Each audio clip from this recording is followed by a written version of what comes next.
Hey, what's up, people? Back again. I'm having fun with this little dry erase board thing here. Although my little cartoonish depictions I'm failing miserably at my artwork, and I wouldn't win any spelling bees. But I'm having fun. I'm gonna go off of that last video. I was talking about Jupiter and stuff. I remember it was in 1994, and I was at a Tool concert in, I think it was somewhere in Oakland, and Maynard, the lead singer, he stopped the band, and he was all, oh, and I was on a bunch of mushrooms that we scored from a friend of ours that we didn't even know was there, but met in the bathroom. And Tool stopped playing, and Maynard was all, I don't know if you're aware of this, but gigantic meteorites are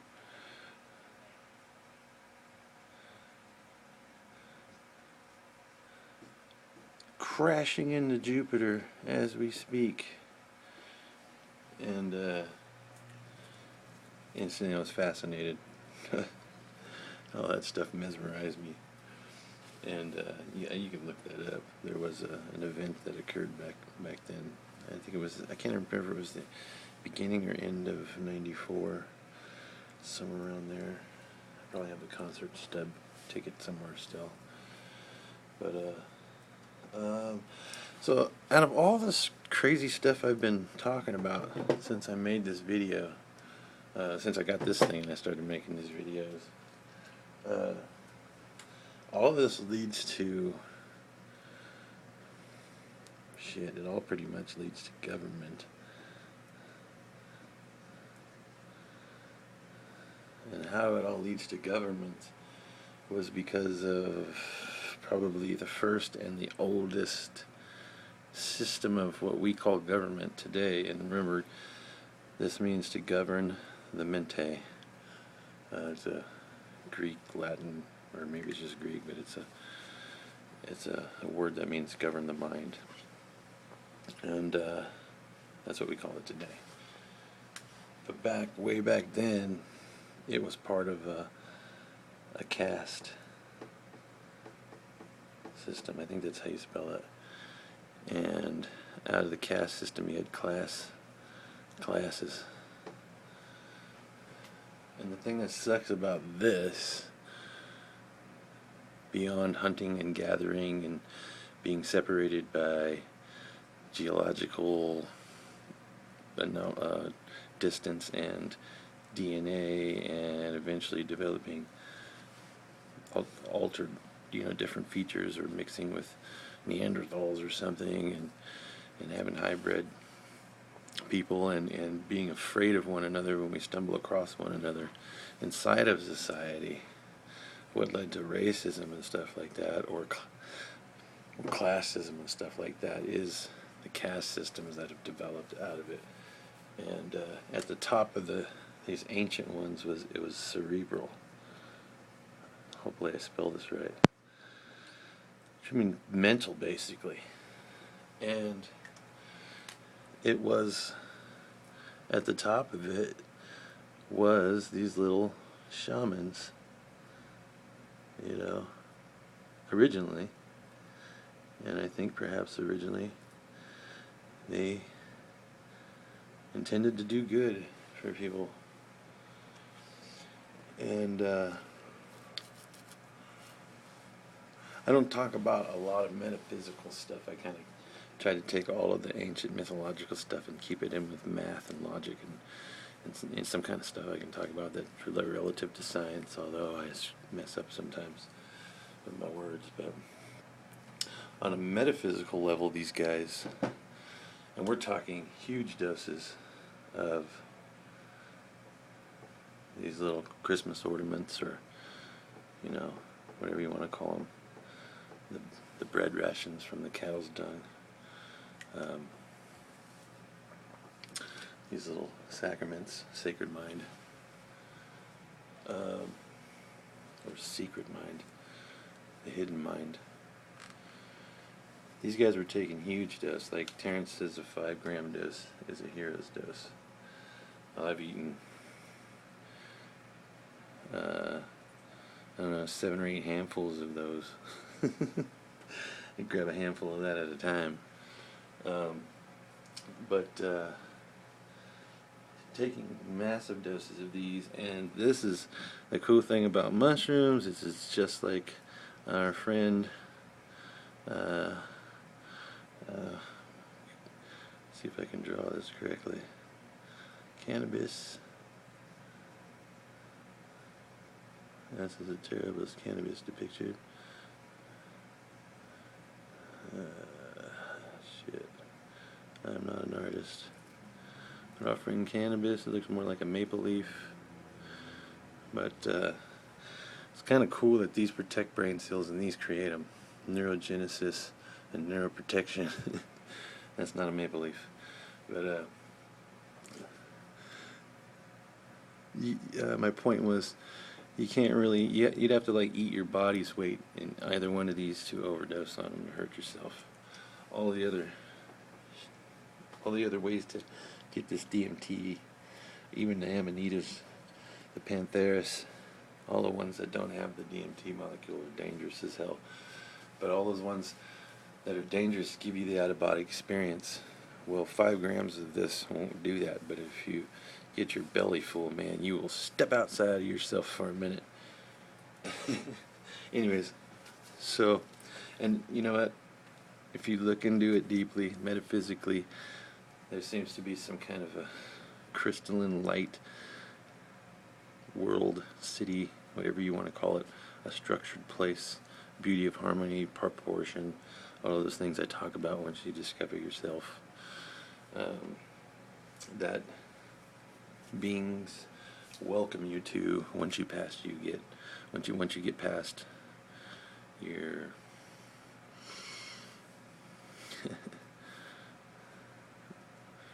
it's hard to say. You have to break through to get there, and sometimes it's not always easy. You got to face some of your own personal demons. Let's just put it that way. We'll leave it at that. So these guys, though, getting influence from the other side, that metaphysical world, perhaps they wanted to build a world reflecting what they saw there. And I really believe that this thing, this mushroom, it comes from outer space. Okay, look into the way, how these things are made and how they grow and what significance they are on the largest part of the kingdom on the planet. You know, there's a grand molecular kingdom. There's the animal kingdom, but there's the fungus kingdom, or the plant kingdom, but in the grand scheme of it all, this is damn near at the top. But it is a destructive force by nature. It tears everything apart and redistributes the nutrients throughout the forest with just about the same mathematical algorithms as the internet runs on for you to watch this video right now. The fruit of knowledge. You know, it's pretty cool. Mushrooms are something else, I tell you. But my point being, imagine generations and generations of this stuff, you know, and this knowledge gets lost, but it's this cerebral caste system that developed.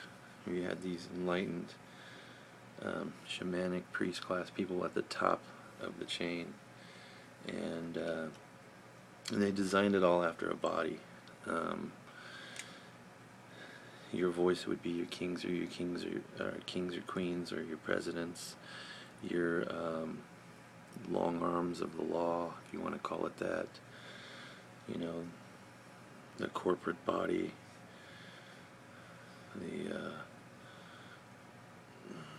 the labor force, which is lower down the totem pole and the legs, and this was still in use, but I think all of this beautiful knowledge was starting to be forgotten and what it was all about. But this is still being in use in India, just up until well, it's still, unfortunately, the caste system is still there. There's still, you got the untouchables at the bottom, and the priest class at the top. And imagine generations of that. You got these boneheads sitting up here contemplating the universe and themselves all day, letting the universe, the people at the bottom, provide for them. Sitting in their temples, shielded from the very freaking sun that they originally adored and worshipped and spent the days out in, forgetting the knowledge of that, okay, losing the pigment in their skin, getting pale, okay. This is your top of the cerebral class over many generations, and unfortunately they started forgetting what it was all about. And it was all about fertility and feeding the masses and, you know, thriving, but they misused it. And on the other hand, you know, it was about the plants, the pharmacopoeia, which today government controls. And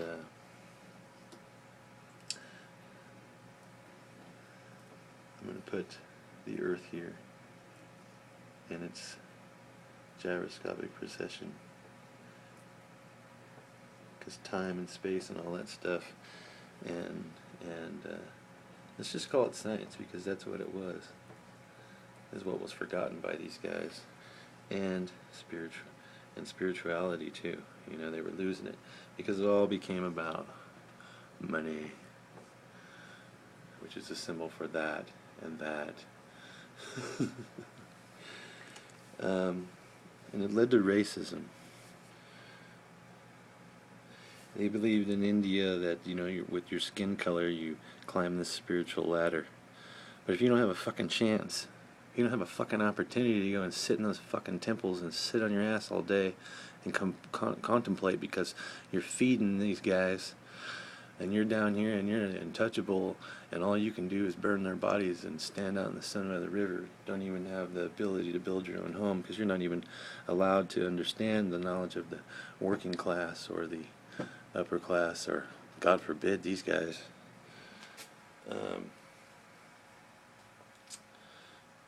So in the cerebral caste and class system, you know, it is a beautiful foundation on which humanity has come from.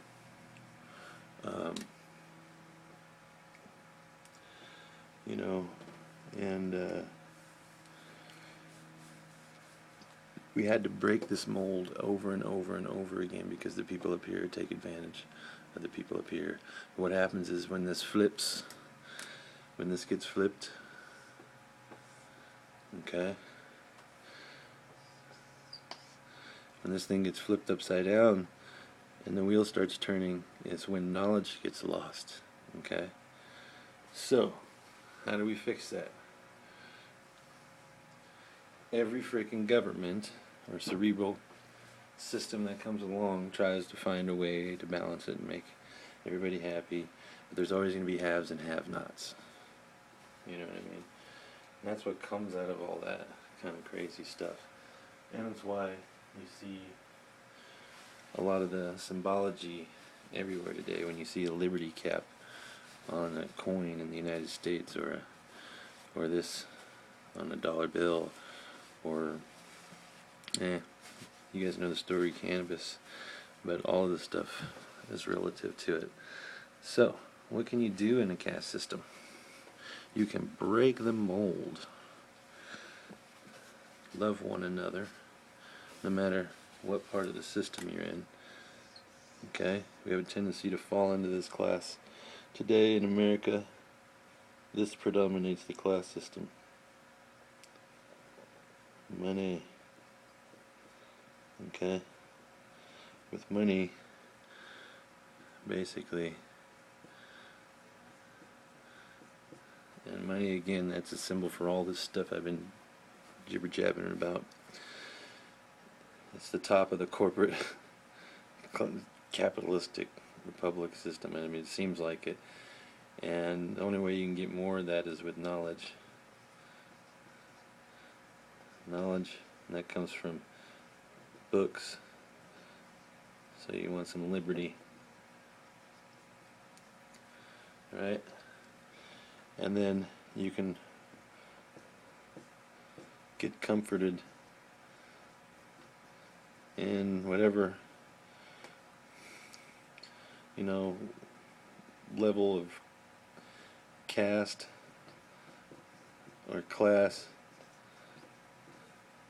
you fall into based on your education and stuff.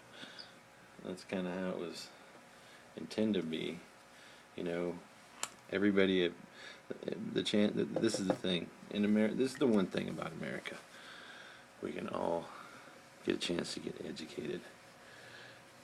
That's really the best thing that we still have going for us. And so let's keep knowledge free, and let's love everybody despite what part of the caste system they fall into, whether it's when it comes to money or politics, or especially when it comes to the fucking melatonin or melanin, whatever it's called, in people's skin. It's ridiculous. Peace. One love. Racism sucks.